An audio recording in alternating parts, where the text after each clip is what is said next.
I moved to my dad's when I was 10 and I didn't know anyone in the area except for the family my dad was friends with, a single mom with 3 kids. Luckily there was a girl a couple of years older than me. She was 12 at the time I met her, and we got to know each other a little over a couple of years. We weren't close, but we ended up having the same friends. One night my friend Rob was hanging out with her and her younger brother. They happened to be in the house alone because my friend's mom was at work. Her mother has been helping this one lady through her work and got to know her fairly well. She found out her sister was in a mental institution and was let out recently. The night Rob is hanging out with my friend, they get a knock on the door. My friend thought it was just their mom, since she knocks a certain way when coming in, and he answered it without thinking. Rob wasn't supposed to be there and he took off through the window to his house down the road. He never thought twice about it. It wasn't her mom. It was the sister of the lady her mom was helping, and she figured out through talking to her sister where her family lived and her mom's working schedule.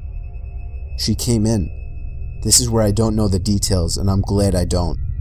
My friend's younger brother got away to the neighbor's house to call the police. The lady brutally murdered my friend a week from Christmas, decapitated her, and left her body naked in a bathtub. She even hid her head. They had to look through the presents, and I don't know where they found it, but they did. I wasn't allowed to go to her funeral. It happened to my wife's grandmother about 15 years ago while we were still dating.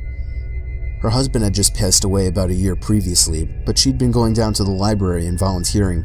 It was exercise and socialization. This was in the winter, so her walk back was while it was getting dark. The library closed at 5 and there was some extra stuff to do before everyone actually left. And on this particular night, she turned down a ride from another volunteer because she needed to stay in shape. The house is about a mile away through some lightly wooded area in South Texas, and as she's about halfway home, she notices someone behind her. He's walking the same direction and gaining on her, which in itself isn't all that particular. She's old and thus not particularly fast, but in this case he seems vaguely sinister. They keep walking. Pretty soon he's right behind her. Then he falls into pace, just staying behind her. Now she knows something's up, but she's almost home. She can see the top of her driveway coming up, and she leaves her lights on so it'll look like someone's home when she's walking in. She just needs to make it another 150 yards, then 100. All that time, she said he was so close that she could feel his breath on her neck. Around maybe 50 yards, it happens. A strong hand on her shoulder. "Okay, bitch, don't turn around and hand over your purse or I'll cut you."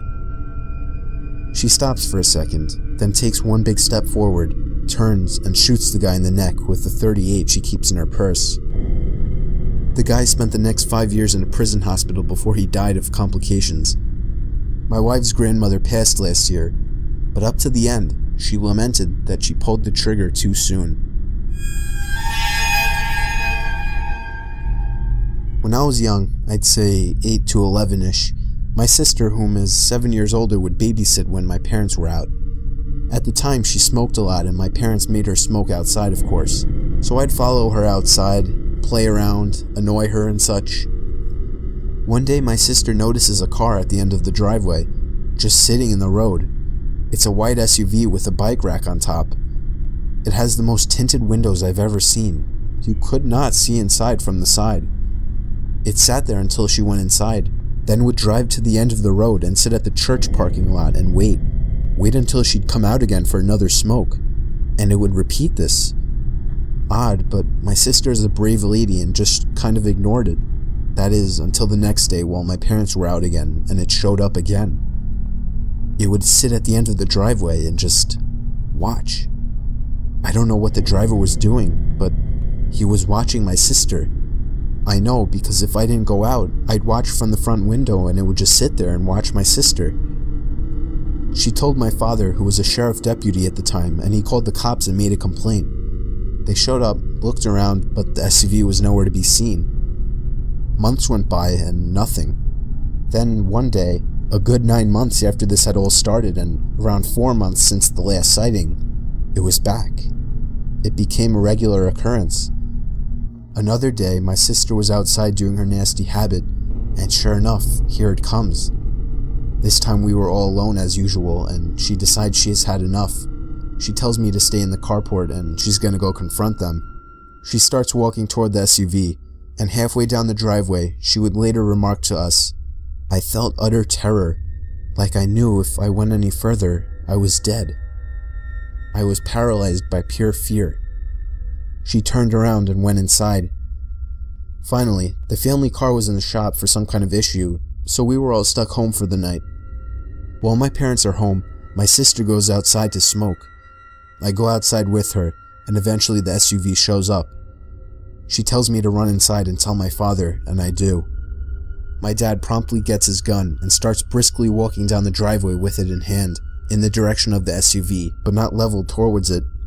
The SUV floored it down the road and peeled out onto the nearby large highway. My dad, being a cop, noted the year and model and distinguishing features. The scariest thing, the license plate had been covered in duct tape. We never saw it again. I was just 4 or 5 years old and my parents had just separated. My mom was living in a 2-bedroom apartment. I had my own room, but I preferred to sleep in her bed whenever I was staying with her. Our 2 bedrooms were at the end of the hallway, directly across from each other. Our apartment was on the first floor, and I remember that it was in the middle of the summer, and my mom had a window open in her room, which was directly behind the bed above the headboard. Anyways, I woke up in the middle of the night and remember sitting up and seeing that our cat was sitting in the doorframe of my mom's room. I should note her door was open and you could partially see into my bedroom. This was strange because our cat was typically always in bed with us. As I was watching him, he walked into my bedroom and meowed. I turned to face my mom and woke her up. In the 3 or 4 seconds it took me to wake her up and ask me what was wrong, we both looked back up at the doorframe, and there was a man standing by my open door, making his way out of the bedroom. I still don't know how she managed to do it so quickly, but my mother proceeded to pick me up and literally throw me out of the screen window. She quickly followed and we were able to start screaming for help and someone called 911. The police came but didn't see any signs of forced entry, only that our front door was unlocked, which led them to believe that the man must have exited that way. The strange thing was that my mom swore up and down that she had locked the door that night with the deadbolt and chain lock. About a week later, she was cleaning the kitchen and opened up our water heater closet and found a notebook with names and drawings, as well as a pair of gloves and some gum wrappers. The police were called again, but all they could do was speculate that the man had been in our house and hid until we were asleep. One day while doing my laundry, one of the lights blew out in my basement. My basement is set up so that the laundry room is split up from the other side of the basement with a wall and a door. In order to get upstairs, you have to exit the laundry room and go through the other part of the basement. So the light blew in the other part, not the laundry room. As it was the only light on that side, it was pretty dark. I finished the laundry I had to do while dreading the walk through the dark basement. I exit the laundry room, get halfway through the basement, and I hear a loud cackle. Imagine a sound people make when they imitate a witch. Take that and imagine the witch had been smoking for 50 years, making her voice deeper and hoarser. That's what I heard, clear as day, right behind me. I didn't hesitate to bolt for the stairs. I waited until my father got home and then changed the bulb. I have yet to hear that cackle since, and I have not told a single person in the house about it. This happened to a friend of mine. She told me about it about a year or so ago. We'll call her Minji. Minji is in her late 20s and works as an English tutor in South Korea. One evening, a few years ago, she was tutoring a high school boy. They were up studying pretty late and the buses stopped running. Being a long way from his house, the boy asked if he could crash on her floor overnight and get the first bus in the morning. Minji was very reluctant because inviting a teenage male student to stay the night didn't sound like a great idea, but he was begging her and eventually she relented. They went back into her one-room apartment and she got into the bed while he laid a blanket out on the floor and they both fell asleep. A few hours later, at maybe 2 a.m., the boy wakes Minji up. "I'm really hungry," he says. "Let's go get some food." Minji opens her eyes and looks up at him in disbelief. "Food? Now? It's 2 a.m., go back to bed." But the student insists. "No, I'm so hungry, let's eat something now." She tells him that there's some ramen in the kitchen and he could fix himself some. This doesn't satisfy him. He doesn't want ramen. "There's a 24-hour place just down the road. Let's go there." Eventually, after several minutes of persuasion, the boy gets Minji to come with him to the restaurant. They leave the apartment and head out. As soon as they're on the street, the boy turns to Minji and says, "I'm not hungry. I woke up in the middle of the night and looked under your bed. There's a man sleeping there." They call the police and discover that a homeless man had been living in Minji's apartment, sleeping under the bed for 2 months. The boy only saw him because he was lying on the floor, so he had a clear view under the bed. I was driving a shortcut from 29 Palms, California to Albuquerque, New Mexico. 29 Palms is located in the desolate high desert east of LA. The shortcut was all 2-lane road through total nothingness, except for a passing through Amboy. Amboy is a nearly abandoned town nearly as far below sea level as Death Valley. So I was driving by myself in the afternoon and proceeded to drive up into the mountain range between Amboy and I-40. Once I reached the top, I'm driving north through a canyon with high grass on both sides of the road. Up ahead I see some stuff in the middle of the road. As I approach, I slow down to see a red Pontiac Fiero stopped sideways across both lanes. A suitcase open with clothes scattered everywhere and 2 bodies laying face down in the road, a man and a woman. I stop 100 feet or so away, and the hair on the back of my neck is standing up. Being a Marine, I reach under the seat and pull out a 9mm pistol and chamber a round. Something seemed very wrong. It looked too perfect, as if it were staged. An ambush? Something was just wrong. As I scanned the road, I saw a line I could drive. Past the guy in the road on his left, swerve to the right of the woman, behind the Fiero, and I'd be on the other side. I dropped it into first gear, punched it down, and drove the line I planned. I passed the back of the Fiero without hitting it, or either of the bodies in the road. I continued forward a couple of 100 feet and slowed down, so I could breathe and let my heart slow down. As I looked up into the rear view mirror, I saw that the 2 bodies had gotten up to their knees, and 20 or so people emerged from the tall grass on either side of the road by the car and bodies. At that moment, my right foot smashed the gas pedal to the floor, and did not let up until I had to slow down for the I-40 East on-ramp.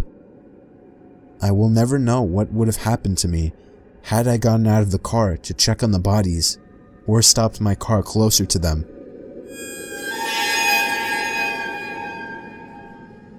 Some friends and I were doing some night fishing on the James River. We were sitting along the shoreline with a nice fire going, accompanied by the usual idle talk and a few beers, when suddenly, everyone just stopped talking, like a switch was flipped off. We were all staring across the river and felt as if something, or someone, was staring back. It was a very uneasy feeling, to which some of the group tried to shake off with typical macho humor, when a blood-curdling sound erupted from the other shore that froze everyone in their tracks.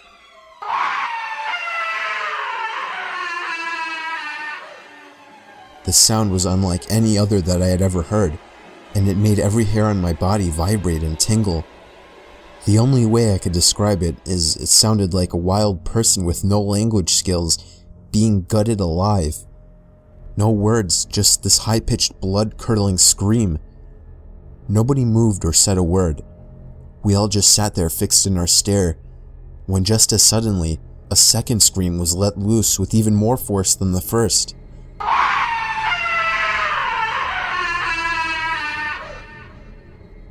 By this time, several of us were sprinting to our trucks that were parked a few yards away, retrieving various firearms. When we got back, we all sat there quietly, with our eyes fixed staring toward the opposite shore, watching the light from our fire reflecting off the rocks. We sat there waiting for another scream, or something to move on the other side of the river. Finally, a third scream came just as suddenly, but this time, it was on our side of the river, coming from the bushes about a yard away.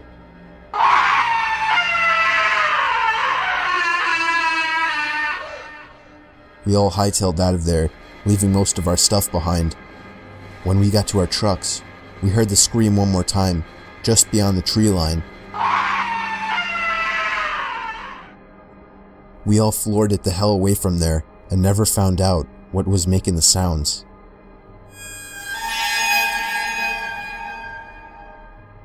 It was a Friday night, and my friend was picking me up in his car from my house. I was in a hurry since we were running late for the hockey game in the city. The whole car ride there, we were having such a good time that I hadn't even noticed that I didn't have my phone. I searched the car seat, the floor, but it wasn't in the car. I was sure that I had just forgotten it. During the hockey game, I couldn't stop worrying that maybe I had dropped my phone somewhere, so I borrowed my friend's phone and ran to the bathroom. I dialed my number and hoped someone at my house would pick up. It took 3 rings before somebody picked up, but they remained silent on the other end. I yelled into the phone that I was just checking if I had left my phone at home. They didn't answer. I assumed it was my little brother just messing with me, so I hung up. I got home late that night to see that my parents weren't home. I got inside my house and called them to see where they were. They told me that they had gone out to eat and see a concert at the park with my little brother. They said they left soon after I had for the game, and they should be home in around half an hour. So I hung up and proceeded to look for my cell phone. But then I realized, how could somebody in my family have picked up my phone if they hadn't been home? I felt a pain in my stomach as fear swept over. It was at that moment that I heard the back door to my house open and close. I immediately jolted out the front door to the neighbors and called the police. Apparently, the back door was left open and somebody had simply walked into our house. Nothing was stolen, but the scariest thing is the thought that we could have fallen asleep with a stranger in the house. A while back, there was a family that moved in next door to my family. They had a son who was just twisted. He was obsessive over slasher movies and always wanted me to talk about shit that happened during my time serving in Vietnam that no normal person would want to hear. He also loved tormenting stray animals. This guy was a whack job. He was 19 at the time and my daughter was 7, but he always wanted to talk to her. He'd strike up conversation with her when she walked home from school. He would talk over the fence at her when she was playing in the back. But what really set me off was when he called our house looking to speak to her. That was it.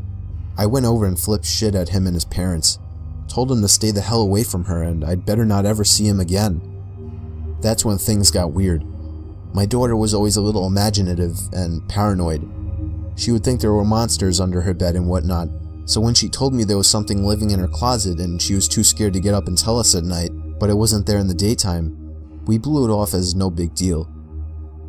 A few weeks went by and one night my wife and daughter were staying at my mother's for a girls' night. So I turned the key on the HBO box and watched me some movies, eventually falling asleep downstairs. At around 2 a.m., I get a call from my neighbor with a creepy son telling me something along the lines of, "We saw that you were up, so we called. Our son is missing. I went by his room to use the bathroom and his door was open, which isn't usual, and there was no sign of him. We need help looking for him." The phone call woke me up though. I wasn't up. So I asked why they thought I was. "Oh, we saw you walking around upstairs and the light is on." My blood ran cold as ice. I'd been passed out on the couch and I know no one turned any lights on. I hung up on them, ran outside to my truck to grab my shotgun, but noticed the sheriff pulling up to my neighbor's house by this point. I booked it over and told him there was someone in my house, and now I could see the lights in my daughter's room were on, and there was a silhouette pacing back and forth. When the deputies went in, they found the neighbor boy there waiting in my daughter's room with a nice little setup in her closet. He said he liked to watch her sleep in the moonlight.